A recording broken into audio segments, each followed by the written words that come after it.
आपल्या पुण्यात चांगले शाकाहारी रेस्टॉरंट्स कमीच आहेत नाही का? पण आता नो वरीज, प्रेझेंटिंग पुणेरी विलेज. आपल्या पुण्यातल्या स्वामीनारायण मंदिरासमोरच इथे तुम्हाला मिळेल शांत आणि प्रशस्त जागा. जेवणाची चव ती तर एकदम भारी. प्रत्येक खास तुम्हाला वाह म्हणायला लावेल. ताजे पदार्थ, उत्तम चव आणि पोटभर जेवण यांची गॅरंटी. घरातल्या सगळ्यांसोबत बाहेर जेवायला जायचंय तर मग पुणेरी विलेज तुमच्यासाठीच आहे. काय मग आजच या रेस्टॉरंटला भेट देताय ना? नमस्कार, मी प्रज्ञा आणि तुम्ही पाहताय न्यूज अनकटच्या सकारात्मक बातम्या, जिथे प्रत्येक बातमीत आहे आशेचा किरण. अहमदाबाद येथील एअर इंडिया विमानाच्या अपघातात 242 जणांचा मृत्यू झाल्याची माहिती समोर आली आहे. मात्र या अपघातात विमानातील एक प्रवासी चमत्कारिकरित्या बचावलाय. रमेश विश्वकुमार असं या व्यक्तीचं नाव असून तो लंडन स्थित NRI असल्याची माहिती मिळतेय. या प्रवाशावर मेडिकल कॉलेजमध्ये उपचार सुरू असून त्याची प्रकृती सध्या स्थिर आहे. संत तुकाराम महाराज आणि संत ज्ञानेश्वर महाराजांच्या पालखीचे 19 जून रोजी पंढरपूरच्या दिशेनं प्रस्थान होणार आहे. लाखो वारकऱ्यांच्या उपस्थितीत पालखी दरवर्षी पंढरपूरला शिस्तबद्ध पद्धतीने जात असते. मात्र देशात घडलेल्या चेंगराचेंगरी घटनांच्या पार्श्वभूमीवर आषाढी वारीच्या गर्दीचे AI च्या मदतीने प्रथमच नियोजन केलं जाणार आहे. वारकरी आणि वाहनांची संख्या यांची सुद्धा नोंद होणार असल्याची माहिती पुणे पोलीस आयुक्तांनी दिली आहे. नाशिकच्या बागलाण तालुक्यातील सिद्धी इंटरनॅशनल स्कूल या खासगी शाळेनं शिक्षण क्षेत्रात क्रांतिकारी पाऊल उचलत 15 लाख रुपये खर्च करून करंजाड शाळेमध्ये पहिली AI टेक्नॉलॉजी लॅब सुरू केली आहे. या उपक्रमामुळे ग्रामीण भागातील विद्यार्थ्यांना आता तंत्रज्ञानाशी सुसंगत आणि भविष्यातील कौशल्यांवर आधारित शिक्षण मिळणार असून ग्रामीण भागातील विद्यार्थ्यांना AI टेक्नॉलॉजीचे प्रात्यक्षिकाद्वारे शिक्षण दिलं जाणार आहे. यासाठी खास प्रशिक्षक शिक्षकाची नियुक्ती देखील करण्यात आली आहे.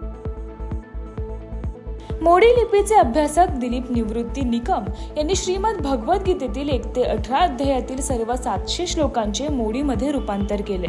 या हस्तलिखित ग्रंथाचे प्रकाशन प्रसिद्ध इतिहास अभ्यासक पांडुरंग बलकवडे यांच्या हस्ते झाले.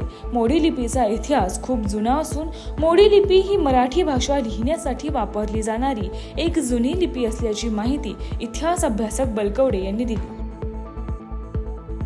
छत्रपती संभाजीनगर मधील शासकीय घाटी रुग्णालयात CT स्कॅन MRI चाचण्यांसाठी रुग्णांना आकारण्यात येणाऱ्या शुल्कापैकी 50% शुल्क आता जिल्हा नियोजन समितीच्या निधीतून देण्यात येणार आहे. त्यामुळे रुग्णांना केवळ 50% शुल्क भरावे लागेल अशी माहिती जिल्ह्याचे पालकमंत्री संजय शिरसाट यांनी जिल्हा नियोजन समितीच्या बैठकीनंतर माध्यमांना दिली आहे. या बैठकीस जिल्ह्यातील सर्व खासदार, आमदार, जिल्हाधिकारी तसेच सर्व विभागांचे विभाग प्रमुख देखील उपस्थित होते.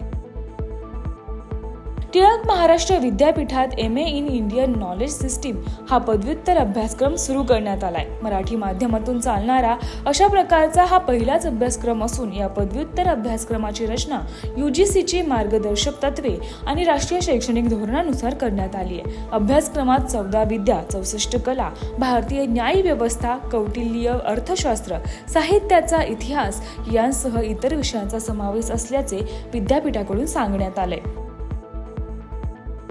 राज्यातील कोणत्याही गावातून 40 अथवा त्यापेक्षा जास्त भाविकांनी एकत्रित मागणी केल्यास थेट पंढरपूरला जाण्यासाठी त्यांच्या गावातून ST बस उपलब्ध करून देण्यात येणार असल्याची माहिती परिवहन मंत्री प्रताप सरनाईक यांनी दिली आहे. आषाढी यात्रेच्या सोहळ्यानिमित्त श्री विठ्ठल रुक्मिणीच्या दर्शनासाठी येणाऱ्या भाविकांचा प्रवास सुखकर व्हावा यासाठी यात्रा काळात 5200 विशेष बस सोडण्याचे नियोजन केलं असल्याचं सरनाईक यांनी सांगितलं.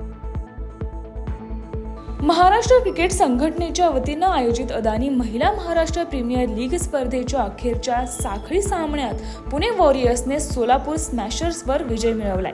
चिन्मयी बोरफळेच्या 3 विकेट आणि सुहानीच्या नाबाद 43 धावांच्या जोरावर पुणे वॉरियर्स संघानं सोलापूर स्मॅशर्स संघाचा 5 गडी राखून पराभव करत आपली अपराजित राहण्याची मालिका कायम ठेवली आहे. पुण्याचे अंतिम फेरीतील स्थान आता पक्के झाले.